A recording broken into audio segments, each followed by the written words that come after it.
Bueno, muy buenas tardes a todos. La hipótesis de valor que quiero presentar hoy está vinculada con el mercado de tierras raras. Este conjunto de elementos que son tan importantes para la fabricación de una enorme cantidad de artículos de uso cotidianos y también de artículos de defensa y también de artículos que tienen que ver con las nuevas tecnologías, la nueva producción de energía y que son tan determinantes para la fabricación de esos artículos. Bueno, la idea de hoy es explicar un poco de qué se tratan las tierras raras, pero básicamente quiénes son los grandes jugadores a nivel mundial. La presentación, primero vamos a arrancar hablando de cómo funcionan, ¿no? Los principales usos son como catalizadores e imanes para las tecnologías tradicionales y bajas en carbonos, aunque tienen muchos usos vinculados a los metales especiales, a la electrónica de alto rendimiento y a la fabricación también del vidrio. Las aleaciones de neodimio y samario se pueden utilizar para crear imanes muy potentes, resisten altas temperaturas y son ideales para la fabricación de productos de defensa y electrónica, ¿no? Los vehículos híbridos, los vehículos eléctricos, las turbinas eólicas, los discos duros, la energía, los productos de electrónica portátiles, los teléfonos móviles, utilizan estos imanes. Entonces es fundamental el suministro y el aprovisionamiento de estas tierras raras para producir una enorme cantidad de elementos, y por eso la discusión del suministro a escala global es tan importante para las naciones, ¿no? Por ejemplo, un megavatio de energía eólica requiere 170 kilos de tierras raras. Un solo avión de combate de Estados Unidos requiere 427 kilos de tierras raras y un submarino nuclear 4,2 toneladas de tierras raras. El esquema de producción de tierras raras se divide entre las reservas mundiales. ¿Quiénes son los jugadores que tienen la mayor cantidad de reservas mundiales? La extracción, el refinamiento y la exportación. Son 4 aristas de este negocio y vamos a ver quiénes son los jugadores en cada uno de estos ámbitos, ¿no? Y esta es la demanda de tierras raras. Magnetos permanentes utiliza el 38% de las tierras raras, los catalizadores el 23%, polos y aditivos para pulir vidrios el 13%, metalúrgica y aleaciones el 8%, aleaciones de batería el 9%, y ahí después 5%, 3% para cerámicos, pigmentos, esmaltes y fósforos. Ese es el uso que se le dio en el 2019 a las tierras raras, ¿no? ¿Qué parte del mundo se encuentran? Acá están los grandes jugadores en cuanto a reservas mundiales. Bueno, China casi con el 38%, 19% casi Vietnam, India con el 6% casi, Brasil con el 18,1%, Rusia con el 10,3%, están los grandes jugadores en cuanto a reservas mundiales de tierras raras, ¿no? Si acá lo miramos, tenemos a estos 5 países que tienen el 91% de las reservas mundiales, siendo China, por supuesto, el que más reservas mundiales tiene en relación a estos 5, casi que duplica la posición de cada uno de los que le siguen, ¿no? Pero acá tenemos los 5 grandes jugadores en cuanto a reservas.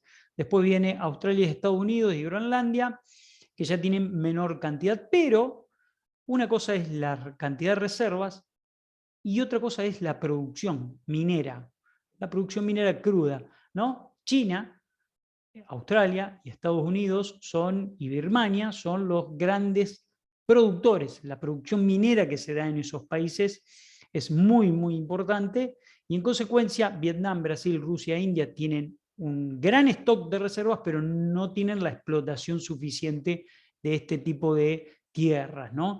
Si bien Estados Unidos tiene 1,5 millones de toneladas de reservas, obviamente depende en gran medida de qué, de la importación de tierras raras refinadas de China, ¿no?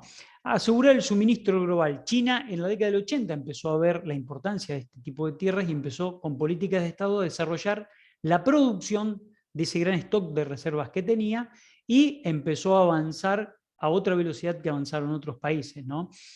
Años de investigación y de política industrial le permitió controlar la producción mundial y la disponibilidad global de estos metales, ¿no?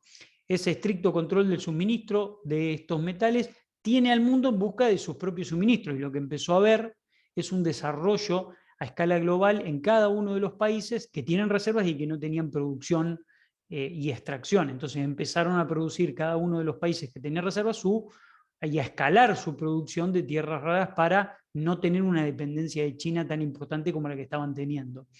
En el año 2010, China tenía una participación en lo que es producción minera del 92% y eso bajó al 58% en el año 2020, pero en lo que hace al aprovisionamiento global de China en cuanto a las tierras raras refinadas ya, el 85% de las tierras raras refinadas del mundo salen de China. ¿Por qué? Porque China importa tierras raras de otros países, las refina en su país. Una cosa dijimos es las reservas, otra cosa es la extracción y producción primaria, otra cosa es el refinamiento y lo último es la exportación.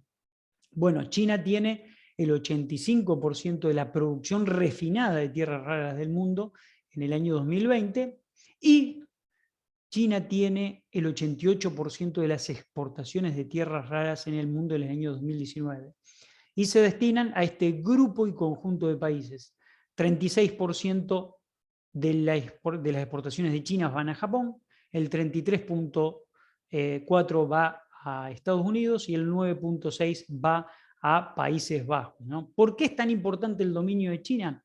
A medida que el mundo avanza hacia una transición entre las energías más lesivas del medio ambiente hacia energías más limpias, se espera que la demanda de metales de tierras raras se duplique en el año 2030. Y los países necesitan una cadena de suministro confiables porque estamos hablando de productos que no son de uso cotidiano y de uso cotidiano, productos de defensa y productos de uso cotidiano y productos vitales para la producción de energía, ¿no? Entonces es muy importante el aprovisionamiento de tierras raras. Hay muchos países que están desarrollando, de hecho Estados Unidos viene duplicando casi su producción, pero obviamente tiene un límite que son sus reservas y además esa producción, además de esa producción local, necesita de producción de otros países de tierras refinadas y para eso demanda muchísimo importación por parte de China, ¿no? Entonces, el virtual monopolio de China en los metales de tierra rara no solo le da una ventaja estratégica contra determinados países como Estados Unidos, porque Estados Unidos importa el 80% de sus tierras raras refinadas desde China, ¿no? Es el 33% de la exportación de China va a Estados Unidos, pero Estados Unidos está importando el 80% de sus tierras raras refinadas. Entonces, el control estratégico en este mercado lo tiene China, va a seguir creciendo este mercado y si bien muchos países van a empezar a explotar sus producciones, no nos olvidemos que China, además de explotar su producción minera, produce en otros países, extrae en otros países y refina en su propio país las tierras raras y las exporta. Entonces el dominio y el control en las 4 aristas de este mercado por parte de China es realmente muy, muy importante y genera una posición de dominio geopolítico muy, muy interesante por el lado de China. Esa es la hipótesis de valor que quería volcar en este video. Espero que se haya entendido con claridad.